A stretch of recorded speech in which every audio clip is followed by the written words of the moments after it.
Alright, so in this video, I'm going to be teaching you guys how to solve this exponential equation.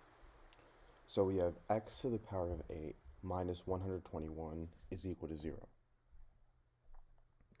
Now, what most people would think to do to solve this equation is add 121 on both sides. So then I would get x to the power of 8 equals 121. And then, since x is to the power of 8, take the 8th root on both sides to get an answer of the 8th root of 121. And this method is actually wrong because there are actually many more solutions than just 2 to this equation. There's many more. So we want to find all of these solutions to this equation. So how are we going to do that? Well, our first step is to rewrite x to the power of 8 as x to the power of 4 times 2. Now, if I have something in the form a to the power of m times n, this is equal to a to the power of m to the power of n. So x to the power of 4 times 2 is equal to x to the power of 4 to the power of 2. Now I have this minus 121, which we can rewrite as 11 to the power of 2. And the reason we're going to do that is so now we can use an important algebraic property that states that if I have something in the form a squared minus b squared, this is equal to a plus b times a minus b. So in this case, a is x to the power of 4 and b is 11. So I get x to the power of 4 plus 11 times x to the power of 4 minus 11, which is equal to 0.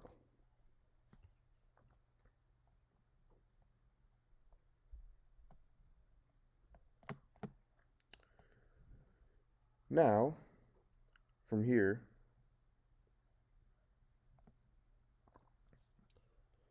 I get two equations. I get x to the power of 4 plus 11 is equal to 0, and x to the power of 4 minus 11 is equal to 0. And we are still not done yet, because to solve this equation, people are going to think, oh, add 11 on both sides and take the 4th root. But we're going to do the same thing we did with our original equation.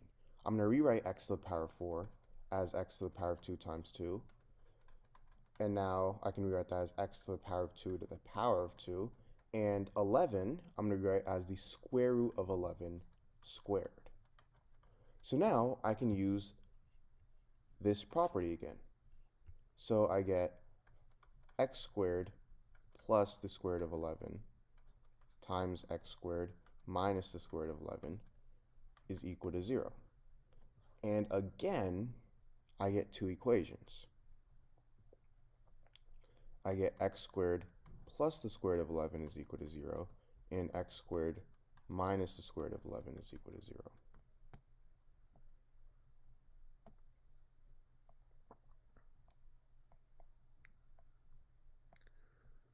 Now,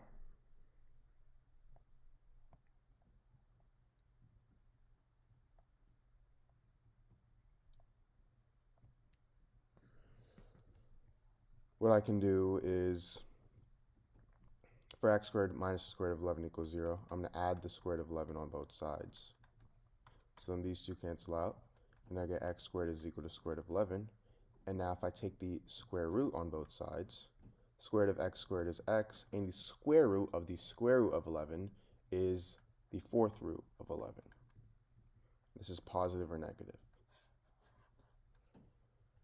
Now for x squared plus the square root of 11 is equal to 0, I'm going to subtract the square root of 11 on both sides. So I get x squared is equal to negative square root of 11.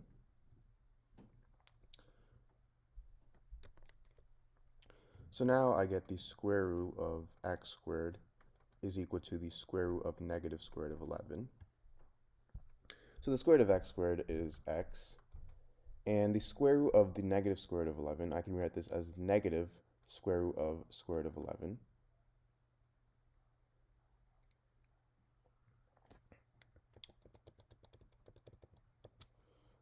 So now this is the same. So now if I take the square root on both sides, I get the square root of x squared is equal to negative square root of 11, or sorry, the square root of negative square root of 11, which I can rewrite as x is equal to the square root of negative 11 to the power of 1/2, which is equal to negative 11 to the power of 1/2 to the power of 1/2. And if I have something in the form a to the power of m to the power of n, this is equal to a to the power of m times n. So 1/2 times 1/2 is 1/4. So I get x is equal to negative 11 to the power of 1/4.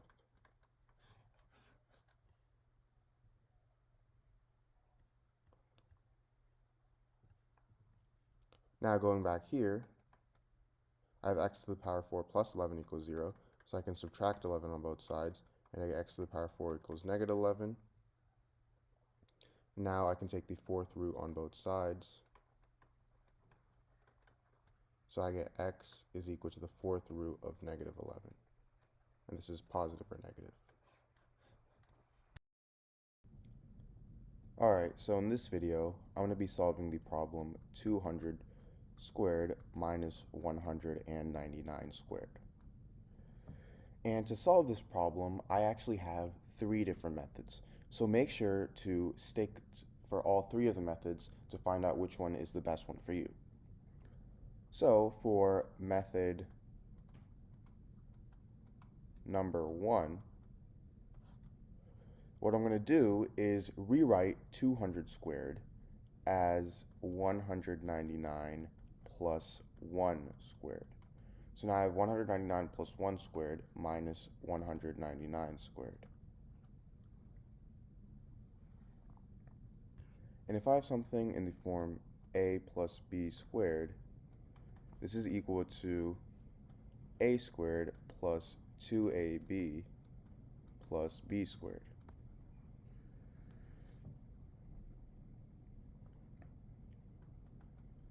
Now this means that 199 plus 1 squared, this should equal 199 squared plus 2 times 199 times 1 plus 1 squared.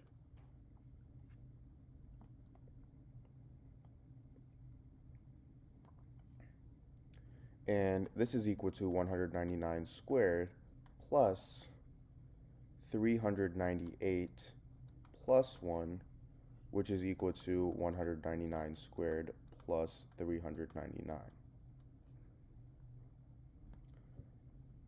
So this means that 200 squared minus 199 squared is equal to, well, this right here is 200 squared. So 199 squared plus 139. And now I have this minus 199 squared. So 199 squared and negative 199 squared, these two cancel out. And all I'm left with is 139. Or sorry, this is actually 399. So then these two cancel out, and I'm left with 399. So this is my answer. Now for method number 2,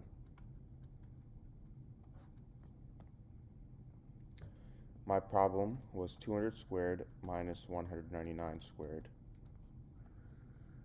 And now for this method, what I'm going to do is rewrite 199 squared as 200 minus 1 squared.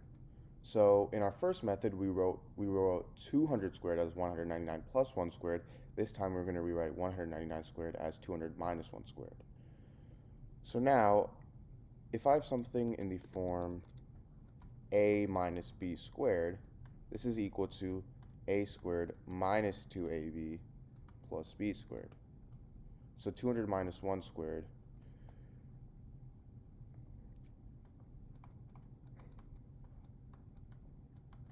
is equal to 200 squared minus 2 times 200 times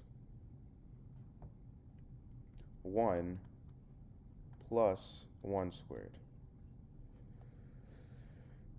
And now this is equal to 200 squared minus 400 plus 1, which is equal to 200 squared minus 399. So this is the value of 199 squared.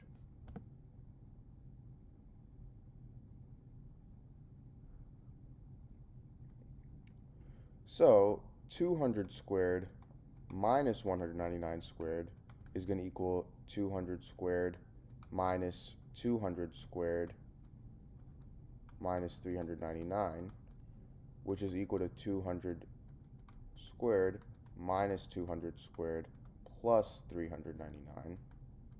So then these two cancel out, and then this is equal to 399.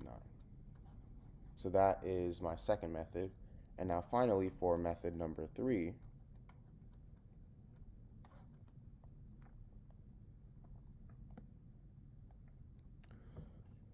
I have 200 squared minus 199 squared. And I know from methods 1 and 2, what I did was I rewrote either one of these, but now I'm simply going to just use a property that says a squared minus b squared is equal to a plus b times a minus b. And I'm going to use this property on here. So this means that I get 200 plus 199 times 200 minus 199. 200 plus 199 is 399, and 200 minus 199 is simply 1. So I get 399 times 1, which is just 399. And as you can see, this is probably the most efficient out of the 3 methods because I've solved it the fastest. So whenever you see something in the form a number squared minus another number squared, always use this property because it's really helpful to solving the problem fast.